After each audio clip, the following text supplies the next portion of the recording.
Good morning, Brian of London here. Early for anyone in the UK. Wow, what a weekend of Tommy news, huh? I haven't spoken about Tommy Robinson for quite some time because he's been very, very quiet. And now we all know why. And what a big story you'd think. So if you haven't seen any of the videos I've been sharing, or lots of people have been sharing, basically Panorama, BBC News's top investigative journalism outlet, Panorama. It's the flagship program of BBC News and Current Affairs. I mean, it's the pinnacle. I guess it's the 60 Minutes or whatever the Americans. And it has a long history, multi-decade history. And they wanted to take down Tommy Robinson. And very interestingly, and this is in one snippet of one of the ones that Tommy's shared already, is his accusation that they had hope, not hate, sitting in on some of the interviews they were doing with sources for this show, which is very, very peculiar. Why?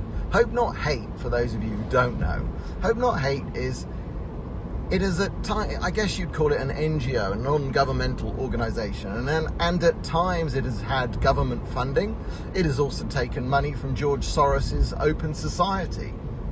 It is an ultra-far left hate organisation that basically goes after anyone who talks the truth about Islam, and basically they are the militant social justice warriors of the UK, the Antifa.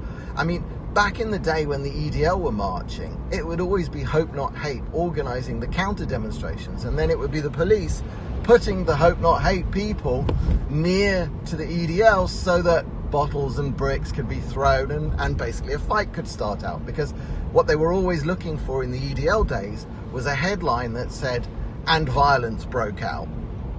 They would never really be all that clear and detailed as to where the violence started or why the violence started, but the goal was always to have the headline "and then violence broke out."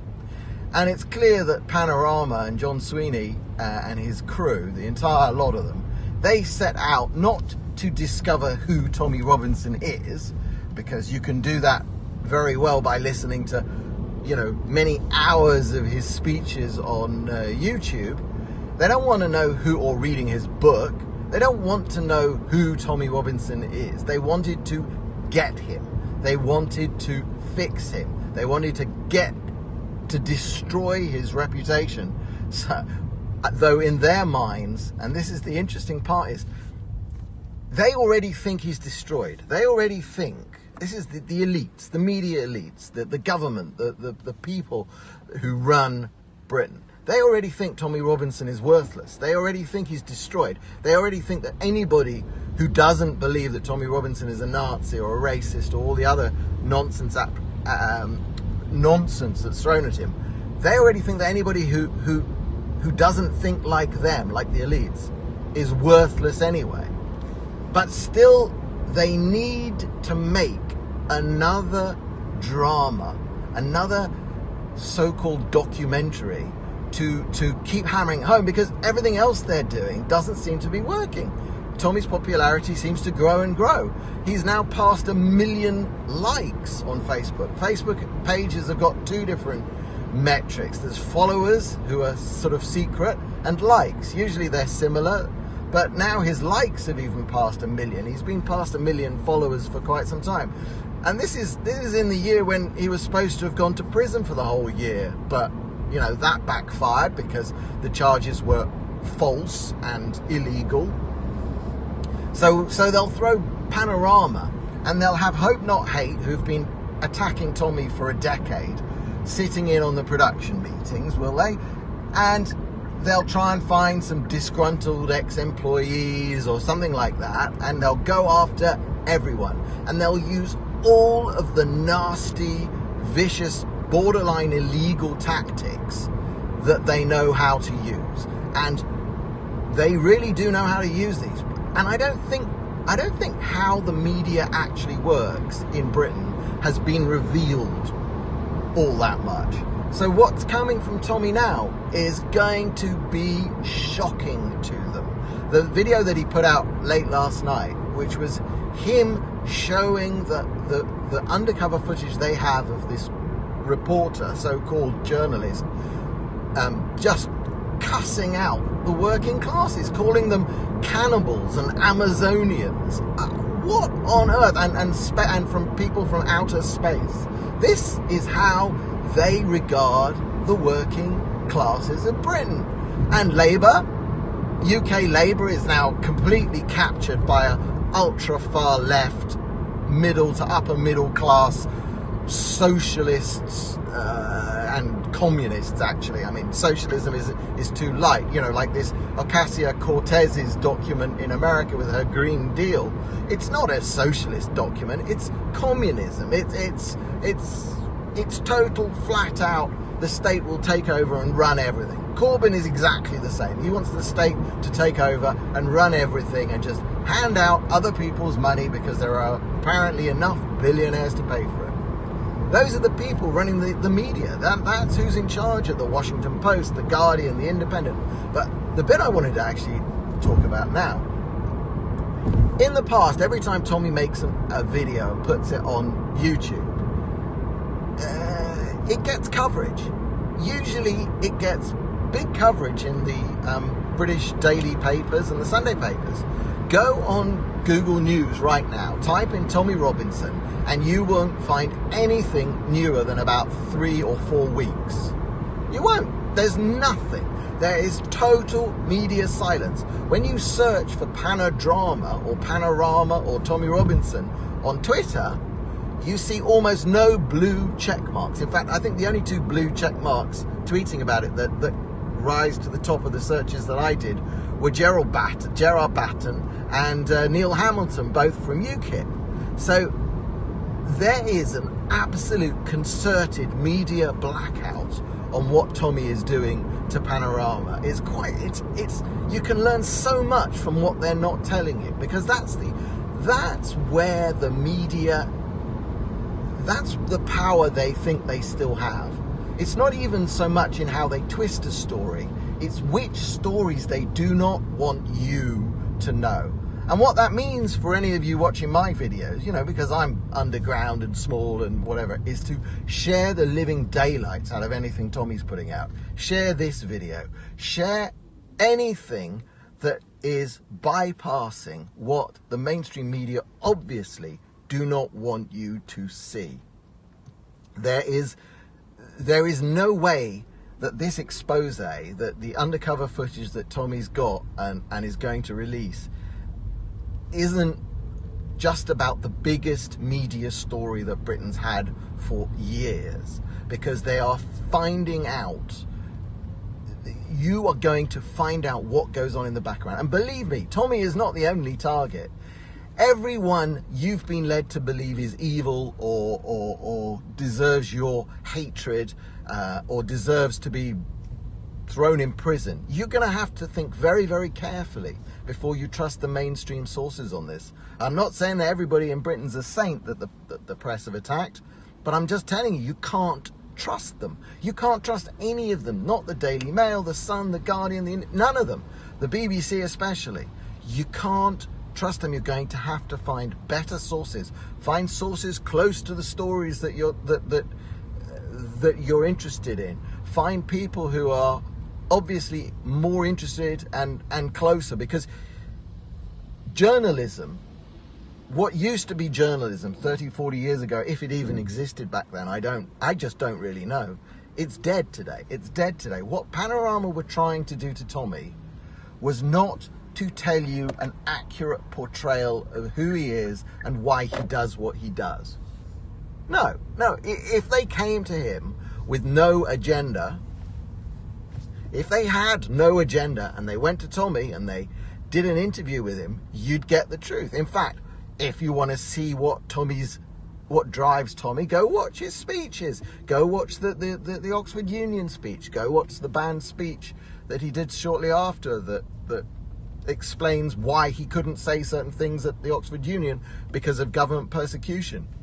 Go watch any of that. That'll give you a better idea of who the man is than a Panorama hit piece. You can't trust the media. You cannot trust them at all anymore. Give up. Look, my little part of the world is Israel.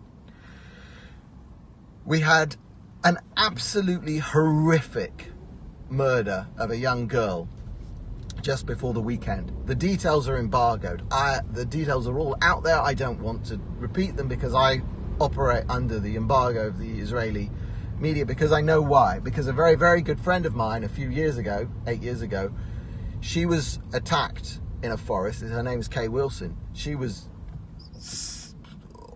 macheted to within a very inch of her life, and her friend was murdered in front of her by 2 terrorists.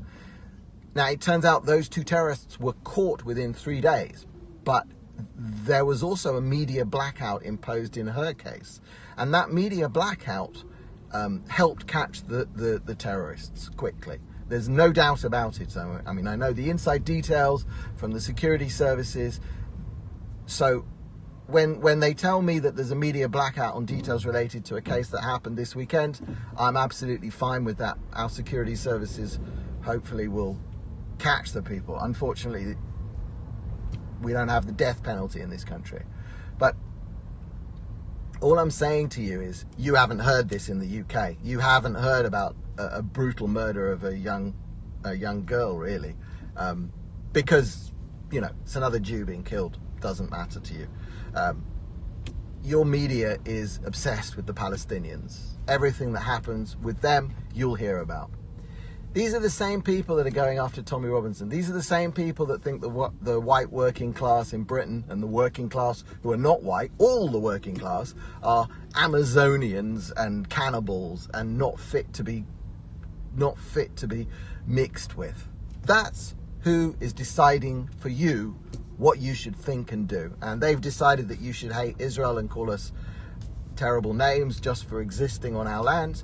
And you have to take now on advisement anything they say on any subject. Global warming. What is the consensus? The BBC has decided that you can't even say that perhaps modelling of computer modelling of climate science is not a very good science. You're not allowed to say that on the BBC. Same BBC that is trying to destroy Tommy Robinson with invented stories or force people into bearing false witness against him. That's the BBC. And you're forced to pay for it. One of the best parts of leaving the UK 10 years ago was cancelling my standing debit for the BBC licence fee. That I do not miss. I do not miss paying that at all. I don't know how you do it if you live there, you know, because I can't advocate for you to stop paying the BBC licence fee. I think that's a crime. But you really, politically, people in Britain should be agitating that they do not want to pay this tax to the BBC. Not when they regard you, not when their premier top journalist working for the most prestigious current affairs and news program regards the white working class as cannibals and people from outer space. You shouldn't stand for that. Anyway, I'm Brian of London. I'm driving toward my office on a Sunday morning because Sunday is the first working day of the week in Israel. We align our calendar slightly differently. Friday and Saturday are our weekend. Sunday we're back to work. We are the Saturday people. Christians are the Sunday people, and that's just how it is.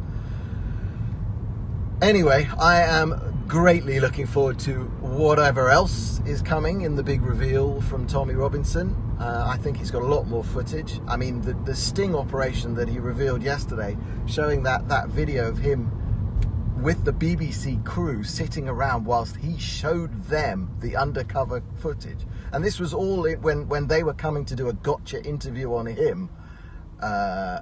Amazing. What can I say? The guy already is a legend, and bringing down the BBC or severely damaging the BBC would be a heck of an achievement for a lad from Luton who I followed a long time. Anyway, well done, Tommy. Glad you're back in the game, and see you soon.